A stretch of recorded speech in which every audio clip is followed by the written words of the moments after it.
जब टीवी के ऊपर बैठकर अपना तमाशा दिखाते हैं। और समझ में नहीं आया कि आज आप सब ने देखा कि आज पाकिस्तान के अंदर एक साहब जिनका नाम फैसल वाडा है, उनकी प्रेस कॉन्फ्रेंस को बाद जमात दिखाया गया।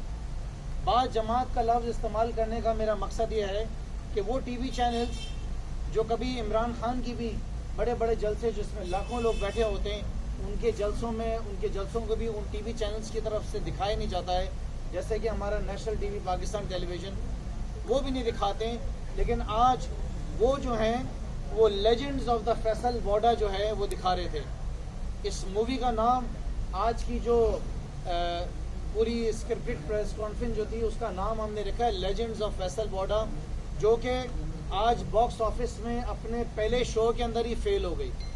ये लेजेंड्स ऑफ फैसल वाडा, इसका जो डायरेक्टर था